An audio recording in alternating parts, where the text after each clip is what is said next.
Hello, this is On Point by 2, bringing my words to you live on YouTube channel. A'udhu billahi minash shaitani rajim, bismillahir rahmanir rahim. Mo kí onílé, mo kí àlejò, mo kí ọmọdé, mo kí àgbà. Ṣé mo bá yín dáadáa? Tó ẹ subscribe. Mo dúpẹ́ lọ́wọ́ yín. Èmi ò jẹ́ sọ pé tí Yorùbá bá wo nínú gbogbo èdè láyé yìí, gbogbo èdè tó wà Nàìjíríà, Yorùbá ni number 1. A gbọ́dọ̀ sọ pé tí Yorùbá bá wo. Yorùbá ò ní bàjẹ́. Ṣé Yorùbá àwọn kan ní Yorùbá ní bàjẹ́? Yorùbá ò ní bàjẹ́. Kẹ́ni mọ́ ni Yorùbá ò ní. Ẹ̀yin wá sí North.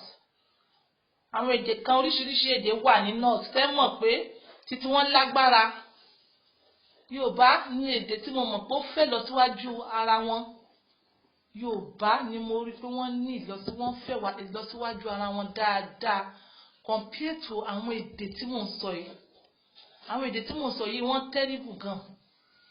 Àmì sọ pé Yorùbá pátápátá àwọn gbogbo wọn ló dá o. Àmọ́ àkéyàn kan yé sọ pé Yorùbá ò dáa. Mo regret pé mo wá sí àárín Yorùbá. Ẹ má sọ bẹ́ẹ̀ yẹn. Yorùbá nìran tó dáa jù.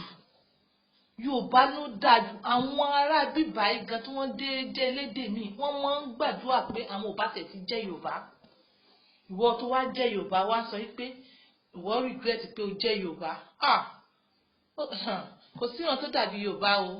Kò síran tí ó dàbí Yorùbá. Àìbá àwọn elédè míì gbé ni o mọ ìṣesí wọn. Àìbá ìran míì gbé ni o mọ ìṣesí wọn. Yorùbá sì níbẹ̀rù Ọlọ́run. Gbogbo bí wọ́n ṣe ń bá àwọn aráàlú àwọn ìlú kan náà ṣe ń wọ̀wọ̀kuwọ̀, wọ́n sì níbẹ̀rù Ọlọ́run ju ará bíbá yìí lọ. Yorùbá, ẹ má jẹ́ ká tẹjú Yorùbá mọ́lẹ̀ o. Ẹ má jẹ́ ká pa àṣà àti ṣe wa. Ẹ má jẹ́ ká parẹ́ fún anybody. Yorùbá, ẹ mọ́ tí àwọn èèyàn púpọ̀ bá wà, tí wọ́n bá wà tí wọ́n jókòó, don't ever be ashamed you are a Yorùbá person. Because gbogbo àwọn ọ̀ràn yẹn wọ́n ń gbàdúrà pé àwọn ò bá ti jẹ́ Yorùbá. Ní tí wọ́n sọ pé ìran wo ló wà educated jù, ìran Yorùbá ni. Tí Yorùbá bá fẹ́ràn ara wọn, wọn ò ní mọ́ tọ́ra wọn sọ́nà education. Àwọn ilẹ̀ Haúsá ń bíbà yìí ṣe bí ẹ rí pé ọ̀pọ̀lọpọ̀ àwọn advantage ni wọ́n fa àwọn ọmọ yẹn ṣe. Àmọ́ Yorùbá ó fẹ́ fún ọmọ rẹ̀ ní education. Ó tún fẹ́ kí ọmọ àdúgbò tún ní education yẹn pàápàá. Torí ó mọ̀ pé tó bá jọjọ́ iwájú exhibit ló máa jẹ́ fún, boarding ló máa jẹ́ fún. So Yorùbá ti ní ọgbọ́n yẹn lórí pé tí mo bá ti educate àwọn ọmọ mi, àwọn ọmọ àdúgbò nǹkan jẹ́ kí n educate wọn torí ọjọ́ ọ̀la.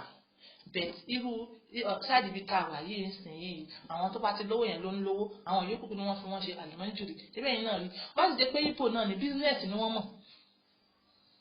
Ẹ mọ̀ gbọ́ kwenu.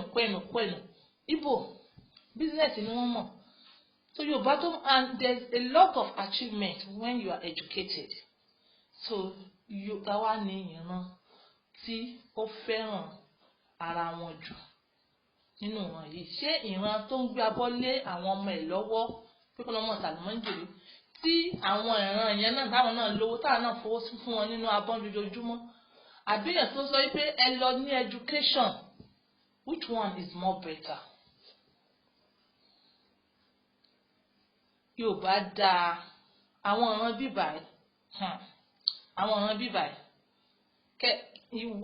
Yorùbá ni mo mọ̀ tí tó bá fẹ́ jẹun ó ní mo fẹ́ ṣe ọbẹ̀ gidi, jẹ́ kí n ṣe ọbẹ̀ gidi tí wàá dẹ̀ mú ata tí wàá dẹ̀ lọ́lọ́. Àwọn ọ̀ràn tí mò ń sọ yìí bó bá lọ́lọ́ ta gan ní lọ́wọ́ wọn ń gbà mí inú wọn lè máa bí wọn. Kí ni Yorùbá tì sí tí wọ́n ń rojọ́? Yorùbá kí ni Yorùbá ṣe? Yorùbá ò ṣe kankan. Yorùbá kò ṣe anything. Yorùbá sì ní the best out of the best. Gbogbo nǹkan tẹ́ fi pé Yorùbá ṣe yẹn. Yorùbá bá ṣe ọyọ kan nínú ìwà burúkú. Àwọn èdè tá à ń wí yìí wọ́n ti ṣe thousands wọ́n ti ṣe. Ìyẹn tó sọ pé òun ò fẹ́ wáyé ní Yorùbá, ó ń ṣeré ni o. mo bá wáyé ní àwọn ọ̀ràn tá à ń wí àbíyá bóyá ìran àwọn òyìnbó ṣá ní àwọn bá lè wáyé ní ìran àwọn òyìnbó àmọ́ èmi ò mọ mọ́ọ̀tì nípa wọn àmọ́ tí nàìjíríà tàbí nàìjíríà yorùbá nìran wọn dáa jù mi ì ní sọ jù báyìí lọ lórí ọ̀rọ̀ tọ́pìkì yìí so please this is on point by 2 using my words to help others. Bye.